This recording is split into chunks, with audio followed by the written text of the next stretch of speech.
नमस्कार प्रणाम उसके छोड़ भाई अजय रंगीला। मैं विशाल बाबा भाई जी आज मदद करना उतनी दूर से आके आज कौशल भैया की वीडियो जो बनावत रहनी है भैया मदद के, तो भैया के तहे दिल से शुक्रिया। और बस भाई के चैनल भाई जो चैनल के नाम बा जौनपुर वाली भौजी, जौनपुर वाली भौजी और जौनपुर हमारे अवन शायद ज़्यादा दूर कितना अवन हमके लगल कि बहुत दूर को है, लेकिन भैया 10-15 किलोमीटर के अंदर के अवन। अब भाई आज उतना दूर से आईना है हमारे लिए हेल्प करना है, तो प्लीज़ इस चैनल पे भाई के वीडियो अवल करेला भाभी के और भैया के दोनों जनी के। जौनपुर वाली भौजी वो तो आइए ना आई, लेकिन देखिए जरूर भाभी तोरे लिए स्पेशल बोला था हम, और शायद तोरे कब हम आई मिले टेंशन मत लिया। और गांव में भी भाई के हमारे वीडियो चला हमार और बहुत आशीर्वाद प्यार दुलार मिलल है, बहुत अच्छा इंसान हवन।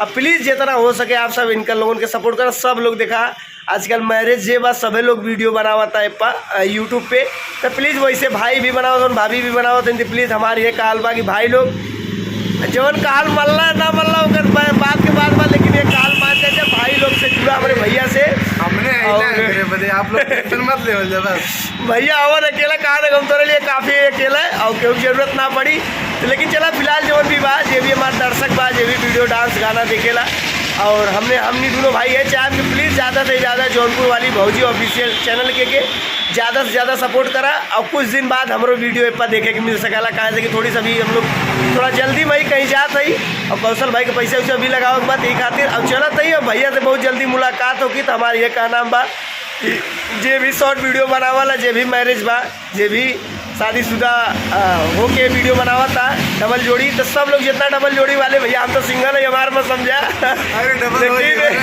डबल बहुत जल्दी होके वाला बानी। और भैया के सब लोग सपोर्ट करा और सब लोग वीडियो देखा, हर एक दूसरे के सपोर्ट करा, आगे बढ़ा बढ़िया से जितना हमसे होके हम उतना करब।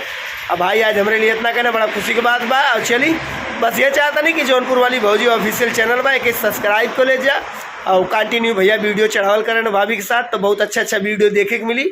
अब इनका शुरुआती बात तो थोड़ी सा आप लोग सहयोग की ज़रूरत बा, आप लोग थोड़ी सहयोग करी और बहुत जल्द अच्छा काम करी हैं। सब लोग सोचा तक भाई कुछ ना कुछ यूट्यूब पे करी, तो सबका इच्छा बा और काहे ना होके चाहिए, सबके इच्छा होके चाहिए यार कुछ अच्छा काम करते हो, गलत ना करते हो ना, अच्छा काम करते हो, तो सब लोग अच्छा के साथ दा और आगे बढ़ावा। हम ये कहा चाहे कि भाई के चैनल पे जे भी हम के चैनल पे देखा था सब लोग भैया के ज़्यादा से ज़्यादा सपोर्ट करें। धन्यवाद।